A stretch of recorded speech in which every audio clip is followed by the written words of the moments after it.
네, 안녕하십니까. 여러분들의 백만장자입니다. 사랑합니다. 예, 여러분, 제가 오늘은 조금 특별한 영상을 준비를 했습니다.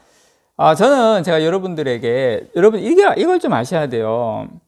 주식을 잘 하시는 분들은, 아니면 부자가 되신 분들은 제 주변에, 저는 그렇게 큰 부자는 아닙니다만은, 부자가 되신 분들은 기본적으로 금리와 부동산에 대한 역학 구조를 잘 알아요. 금리가 어떻고 저런 걸, 그런 걸 둘째 치더라도 적어도, 부동산에 대한 정확한 인사이트를 가지고 계신 분들이 많아요. 그래서 저는 이 주식과 부동산은 같이 가는 거다. 무슨 말이냐면, 주식 투자를 잘 하시는 분은 부동산에 대한 식견, 투자도 같이 가야 되는 게 저는 맞다라고 생각을 합니다. 제가 계속 삼성전자만 말씀을 드려왔지만 사실 저는 제가 제 부를 이룬 것의 상당 부분은 부동산을 통해서 부를 이뤘고 제 재산의 또한 상당 부분은 아직 부동산에 있어요. 사실 물론 주식으로도 미국 ETF 쪽이나 아니면 삼성전자나 다른 쪽도 투자는 많이 하고 있지만 그래도 아직 큰 재산의 부는 부동산에 있다라는 거예요. 그래서 제가 여러분들에게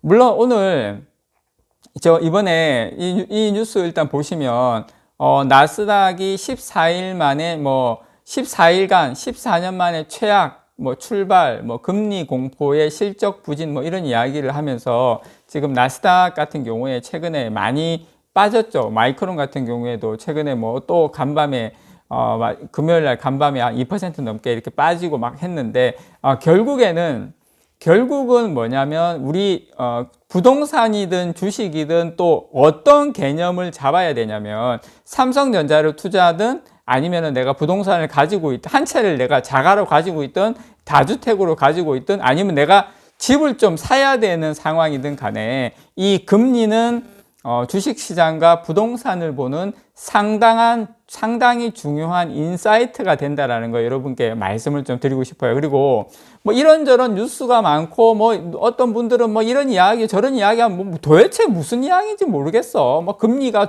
중요한 건 알겠는데 막 헷갈려. 이렇게 생각하시는 분들은 많죠. 예. 여러분 요 한 표 보시기 바랍니다. 예.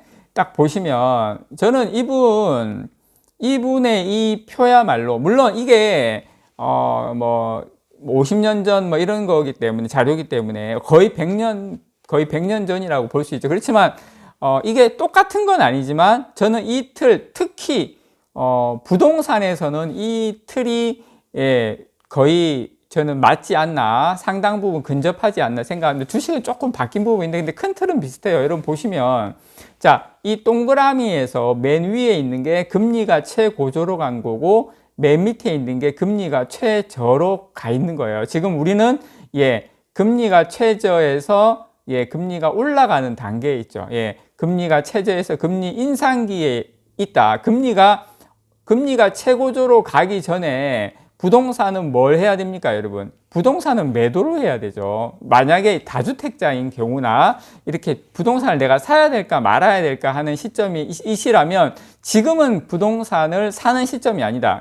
지금은 부동산을 차라리 팔아야 되는 시점이다. 왜냐? 금리가 인상을 하려고 하고 있잖아요. 자, 요 뉴스 보시면 이게 금리 인상, 대출 규제에 매수 심리 여전히 꽁꽁, 은평 0.01% 하락. 물론 크게 하락한 건 아니지만 이제 부동산이 본격적으로 이제 매수 심리가 얼어붙고 있고 가격이 멈추고 혹은 보합해서 이제 일부 하락으로 전환되는 시점. 왜냐?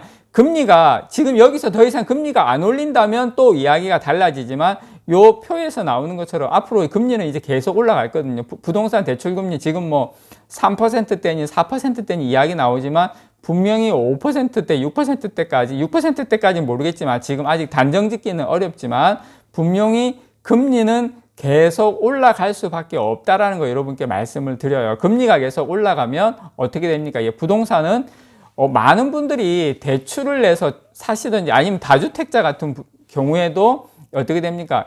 이제 금리가 올라가면서 매수 세력이 많이 줄어들다 보니까 신규 매수자가 많이 줄어들고 주택을 이제 가지고 계신 분들도 이런 금리 부담 때문에 매도하는 경우가 생기다 보면 집값 자체가 떨어지게 되죠. 떨어지게 되다 보니까 다주택자 입장에서도 좀 부담스러운 부분은 있다. 그래서 부동산은 엄청난 유동성으로 인해서 많이 최근에 올랐지만 점차 떨어질 확률이 높다. 자, 아니 백만장자님, 금리 인상 계속 한다는 보장이 있습니까? 우리나라가. 여러분 아셔야 될 게, 미국이 금리 인상을 하면 각국, 신흥국, 특히 우리나라 같은 경우에는 미국이 금리 인상하면 저기 금리 인상하네, 돈이 빠져나가죠. 자, 돈이 빠져나가기 전에 우리가 먼저 선제적으로 금리를 인상을 시켜야 돼요. 자, 지금 미국은 엄청난 인플레이션을 겪고 있기 때문에 앞으로 이제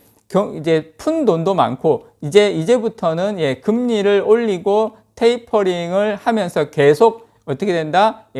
테이퍼링 축소하면서 계속 이제 금리를 올릴 수밖에 없는 상황으로 간다. 그렇다 치면 우리나라도 지금 뭐 멕시코든 브라질이든 다들 지금 금리를 선제적으로 많이 올리고 있지 않습니까? 그래서 돈이 미리 빠져나가기 전에 선제적으로 금리를 올릴 수밖에 없다. 자, 금리를 올리면 어떻게 됩니까? 대기업은 그나마 괜찮은데 중소기업이라든지 뭐 자영업자분들은 어떻게 됩니까? 자기 돈으로 요즘 사업하시는 분 있습니까? 다 대출받아서 하기 때문에 결국 이익은 감소하게 된다. 요 말씀을 좀 드리고 싶어요. 자, 그리고 제가 한 가지만 더 부동산 좀 말씀을 드리면 그거 이야기하고 제가 이제 주식 쪽으로 말씀을 드릴게요. 자, 어떤 분은 이런 이야기를 해요. 아니, 부동산은 금리하고 상관없어요. 금리 올라도 실질적으로 해보니까 실물 경기가 나빠지니까 그때 부동산이 안 좋더라고요. 그런 이야기를 하세요. 맞는 말이에요. 그런데 실물 경기가 왜 안 좋을까요? 왜? 실물 경기가. 자, 자영업자분들이나 중소기업 하시는 분들은 어떻게 됩니까? 금리가 올라가면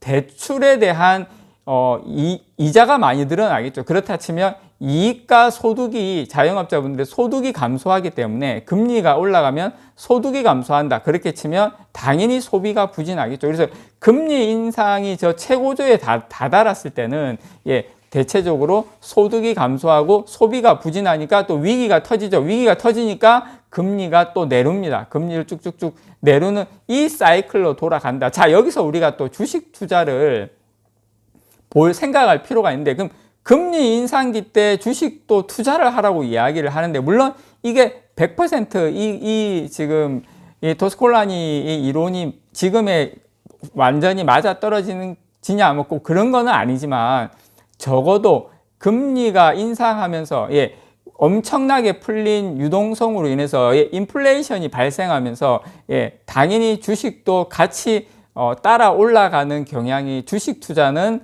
상당히 높다. 그리고 아직까지 풀려 있는 돈들이 많기 때문에 기업들은 아직까지 그 금리를 감당할 만한 수익 구조가 나오고 돈이 많이 풀리고 했기 때문에 이익이 나지만 금리 인상 저 최고조에 다다르면 소비가 이제 부진해지기 때문에, 소비가 부진해지면 기업들은 이자 부담까지는 괜찮은데 이제 소비가 부진하게 되면 이제 금리가 저 윗단계 올라갔을 때 소비까지 영향을 미치면 이제 기업들은